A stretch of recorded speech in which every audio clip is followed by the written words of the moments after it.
Welcome into a new Buff Stampede Radio. Adam Munster-Tiger, the publisher of BuffStampede.com on the 24/7 Sports Network, joined by special guest Colin Moore of Life in Football, a popular CU YouTube channel. Colin, how is your newfound fame treating you these days? Man, listen, God is good. I can tell you that. And a lot of family members, a lot of friends, everybody calling me, congratulating me. It feels good. And it was surreal at the same time because I told my mom and my dad, like, Coach Prime didn't have to call me down. He didn't have to, but he did. And man, I thank him for that over and over and over again. We were in the same press conference, but there were a lot of people there, and I never got a chance to shake your hand and introduce myself. We were kind of on opposite ends. What's going through your mind when Coach Prime calls you up there to address him? Well, I heard him talking because I'm right there, but I got to stand on a chair because when Coach Prime walked out into the area where the press conference was at, I thought I was going to be the first one there. So I was like, ooh, I'm going to hear up and sit right in the front. When I hit the corner and he hit the corner, I was like, dog, is packed in here. I was like, man, I ain't going to be able. So I was trying to figure out where I could get at. So I said, well, I'm going to just stand on this chair. So I stood on the chair. I'm holding my phone up. And as he's talking, I'm agreeing with him. But I can't say it out loud like, yeah, you right. Because, they'll kick me out of there. So I couldn't say that. So as he's talking, I'm like, I feel you. And then he looked, and I guess I caught his attention. And he like, hey, dog, come here. And I'm like, oh, me? No, he talking to me?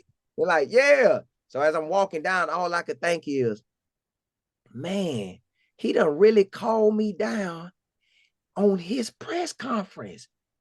Oh, okay, let me go on up here. Then I'm telling him I appreciate it, man. He blessed. God bless him, keep doing what you're doing because God blessing him. So then he pulled me and dapped me up. By the time he dapped me up and you see me like, are you coming in? Man, I about cried. So I had to slide up out of there, man. I slid up out of there. I couldn't believe it. Like, man, wow. Like, he really called me up here on his press conference on his big day. Like this history. We only won one game last year, and everybody was saying that Colorado gonna get blowed out the water. We ain't gonna win but 3 games. But I always felt they could win. I always knew they could win because I seen all the players they had, and I love college football, and I played college football. So to see the guys that he brought in, I'm like, really, y'all? He done brought in an all-star squad. So I don't know why everybody tripping. But I guess because how they lost so bad last year, all that played effect. But once he called me up, I'm like, man, wow. I was just shocked. And then when I sat down, I was still shocked. And then it hit me like, man, he really called you up here. Yeah, I think I shared about a tear or two, about broke down. People talking about, I heard it in your voice. Yeah, I did. That's why I got up out of there. I couldn't stay up there, man. I'd have cried right there on TV. Colin, there were 2 of us covering those press conferences a year ago. You referenced last year, and I do think that there is a little bit of those of us that have been around Colorado trying to forget about the past because obviously Coach Prime's a unique individual, and what he's built at Colorado is unprecedented and pretty amazing. That was a really well-coached football team out there on Saturday against a team that was in the national championship game the year prior. Colorado looked like the more disciplined squad out there. They did.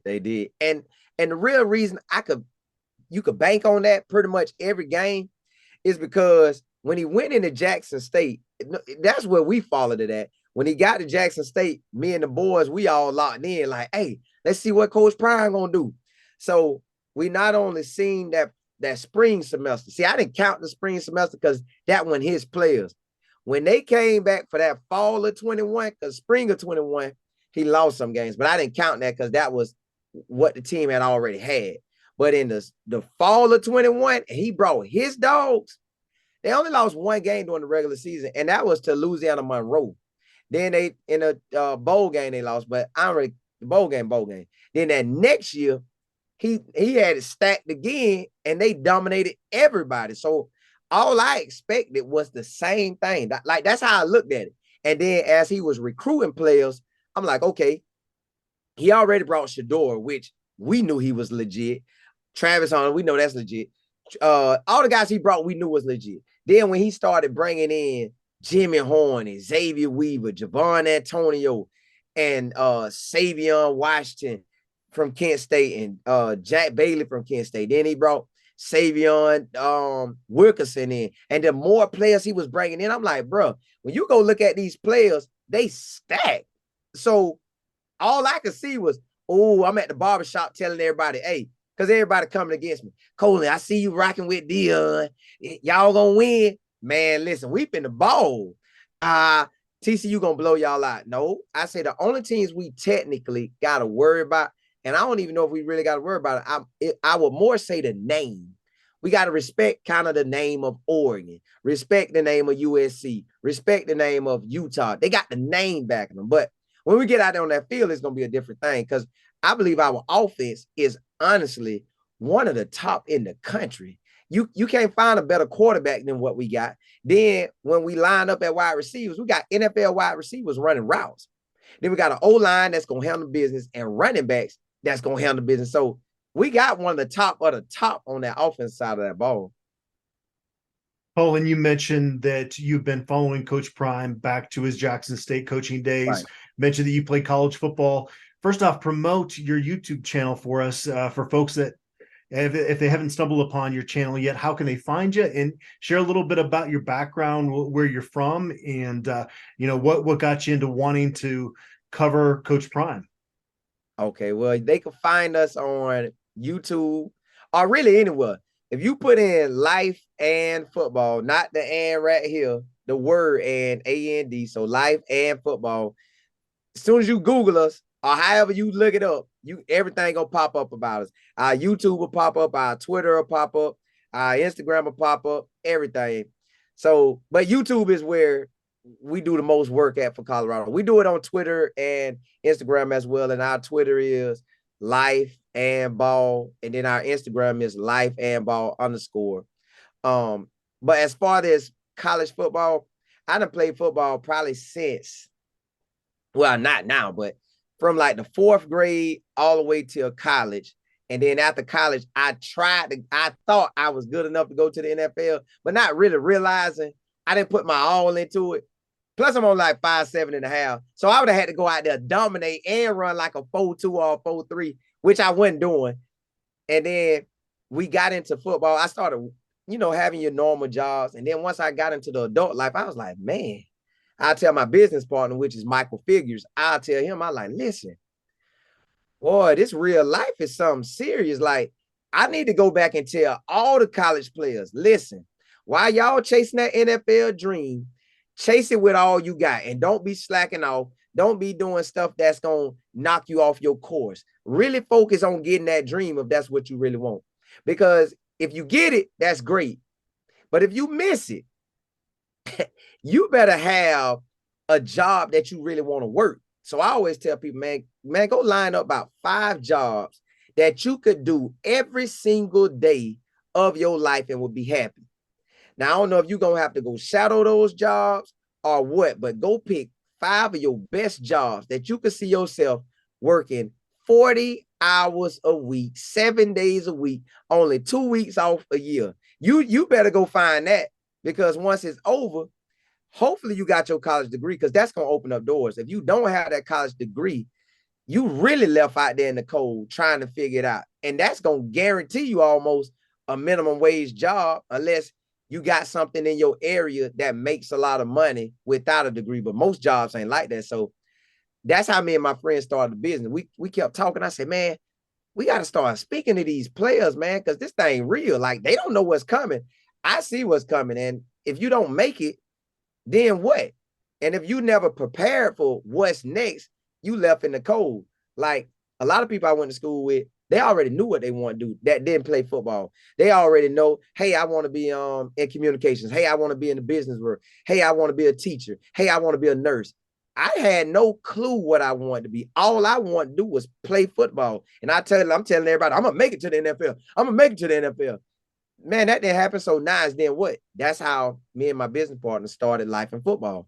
So we sat one day and he called me. He said, "Hey, you want to do a podcast?" I was like, yeah, let's do it. Because I was like, well, let's get our information out to the world. We figured we had great information. Let's get out to the world. So 2019, we officially launched Life in Football. We came up with the idea around October, but really we came up with it for years because we went to junior college together. We always hung out together. He was at my wedding. I was at his wedding. We done seen each other have kids and everything. So it was perfect for us to start the business. Now we get into the business and we rolling at 2019. We're interviewing head coaches, college players, NFL players, high school coaches, all across the country by phone. Then speed it up around maybe year 21. Yeah, year 21. I mean, not year 21, but 2021.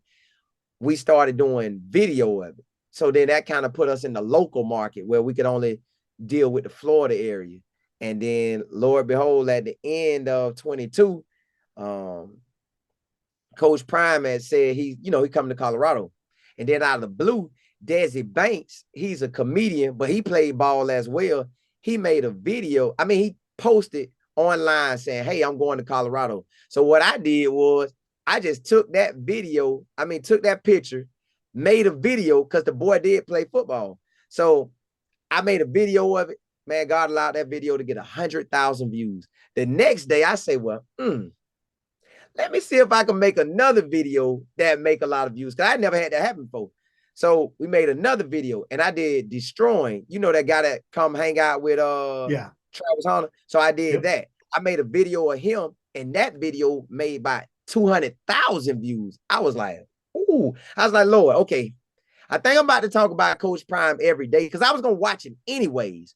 But I said, I think I'm going to talk about it every day. But I said, Lord, let me make one more video. And if that video take off, I'm talking about Coach Prime every single day.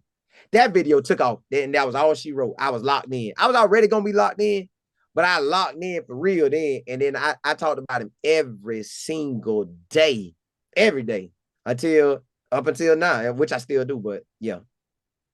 That's awesome. And hopefully that gets everybody that is not subscribed to Life in Football on their computer to search you up right now, because it's a great organic story and how that's all evolved for you. And I got to know, though, are we going to get you out to Boulder this year? Yes, I'm out there tomorrow. Well, I don't know when you posting this, but for the Nebraska game, I will be there. And then for the Oregon game, I'll be there. For the USC game, I'll be there. And then that's for the month of September. And then we'll go on so forth with October and November. But yes, I'll definitely be out there. Oh, yeah. And we also do podcasts every Friday. The Life of Football podcast. Now, this is not strictly on Colorado. This with everybody that we can get in touch with. The FAMU players, the Tampa area coaches, the Polk County area coaches, the Orlando coaches, the Tallahassee, Leon area, their coaches and staff. So we get all those people as well on, and we drop that every Friday. Awesome. And Colin, I know that when you pack for this trip, there's going to be no red in that luggage, right? Right. Listen, I got people like to give me bracelets and stuff. So I wear them because it be my kids and all stuff like that, give me bracelets. So I had red on the other day and somebody messaged me and say, "Hey, you got to take that red bracelet off." So I went and looked and I said, let me take this bracelet off just for this reason. So I took it off. So I won't be able to put that bracelet on until when I get back home. So yeah, it won't be no red around me at all.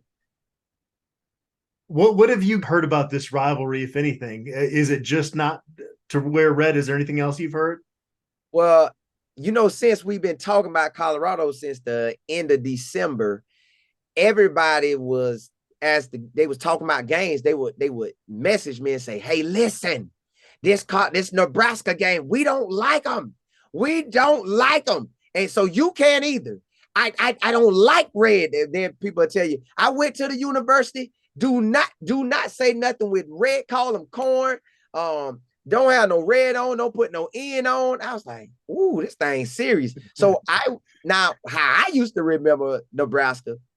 I don't know why I get mad at me, but when I remember Nebraska, all I saw was a guy from Florida operating that offense to the T, which is Tommy Frazier. Tommy Frazier was running that thing on Florida. So that's how I remember Nebraska. And then we had a little league team in Haines City, Florida, and they used to look like Nebraska. They just had the H instead of the N on their helmet. So that's the only thing I really had about Nebraska. And I never thought about their rivalry because I'm in Florida. So all I'm thinking about is Florida and Florida State, Florida State and Miami, or South Florida and UCF, or even the FIU versus FAU. So I'm thinking about those games, but I get it.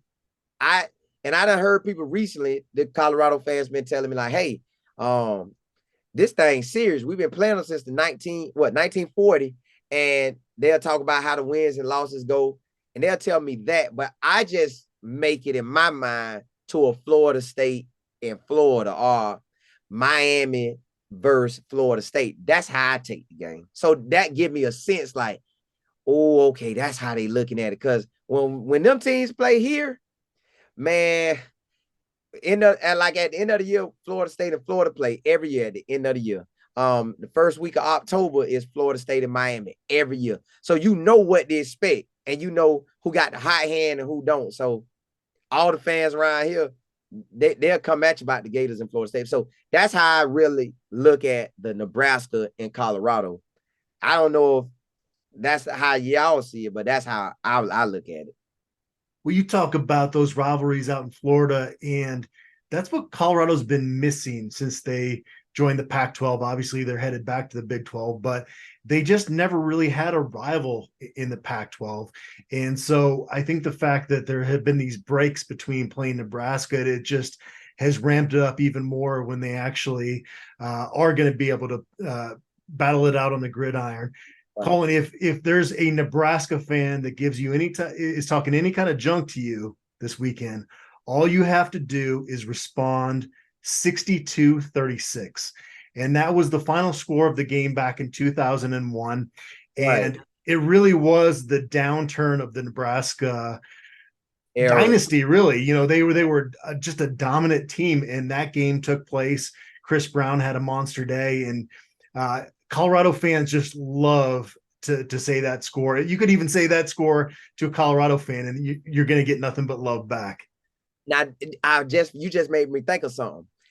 I do remember one more game with Nebraska is when Miami beat the brakes off them for that championship game. I didn't think they were supposed to be there. It really should have been Oregon in that game. When I think I got that quarterback, Joe Harrington.